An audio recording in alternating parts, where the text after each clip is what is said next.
What's up, guys? Coming to you on tape delay from my Paris hotel room here at Euro 2016. As always, just going to start off the day with the talking points, a few of the storylines I'm following, and a few of my opinions. First of all, Ronaldo last night. What a disgrace after that, after the Iceland game. Of course, Iceland scores in the second half to get a 1-1 draw in that game. A surprise to everybody. Yeah, Iceland competed well in qualifying, of course, knocking out the Netherlands and really doing well the last 3, 4, 5 years in UEFA, but still a surprise coming from behind to get a point on Portugal. But really the storyline after that one, the talking point was Cristiano Ronaldo, the best player in the world, also probably the biggest crybaby in the game, refusing to shake hands with Iceland's players, saying that their mentality was all wrong throughout the match and that they wanted to defend, and that their post-game celebrations were too much and they had acted like they had just won the competition or a World Cup or whatnot. Not all that surprising, unfortunately. We've seen this from Ronaldo a lot. He has a reputation of crying to officials and whining when he doesn't get his way, but this was a bit much. It was the first game of this tournament for Iceland, their first ever win at this tournament. So they were right to celebrate that, and kind of speaks to why, in my opinion, Ronaldo, while he's the greatest player of a generation, will always kind of have this hanging over his head where he never really acts appropriately, always seems to be only about himself.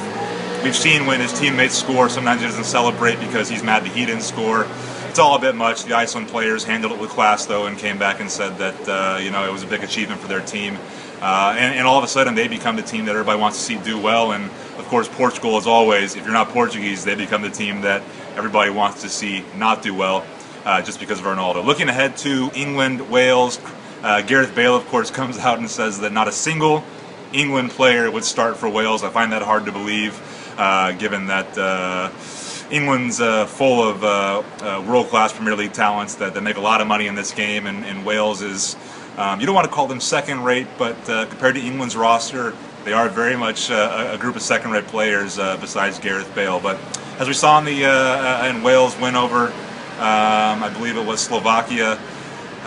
They're quite a good unit. They play well together. They have that collective spirit that we see a lot of these second-tier sides in UEFA deploy that seems to have success. So no result would surprise me in the England-Wales clash, but at the same time, I thought England was pretty good in their opener despite getting the 1-1 draw with Russia. I thought Wayne Rooney did well in that kind of holding midfield role, and I think they're going to be okay in this tournament. So I think England's going to be all right in that match. The big match, though, Germany-Poland tomorrow night here, just north of here in Saint-Denis at Stade de France. We're going to head over to that one tomorrow night. Germany-Poland, a lot riding on this game. The winner of this game will likely finish top of their group and I believe avoid a difficult second-round match, potentially against France. So both these sides want to do that. Poland sports maybe the best striking tandem in the tournament at the moment with Milik and Lewandowski. Everybody knows Lewandowski scored 13 goals in UEFA qualifying for this tournament, and Milik had a very good season with Ajax in the Netherlands. So for this one, it's going to come down to chances. If Germany can finish off its chances, it's going to create more of them. They're going to be all right. But as we saw against the Ukraine, they left it late, didn't finish off all their chances, and that game was a lot closer than it should be. I still like Germany. I'm still tipping Germany. They're the world champions. They're probably going to get Mats Hummels back at center back, which is going to be a big boost to them.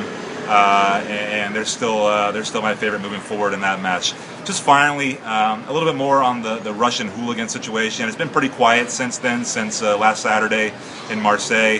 UEFA, of course, yesterday coming and handing down the suspended disqualification, which is a weird thing to say. Just give them a final warning and then say they're disqualified. I don't know what the suspended business is, but anyway, I think they kind of made a mistake. I think that you have to be more proactive in these situations. I think the way the Russian fans acted in Marseille against England was dangerous. It put lives at risk, and I think when that happens, UEFA has every right to come in and ban Russian fans from attending games for the rest of this tournament. How do you do that?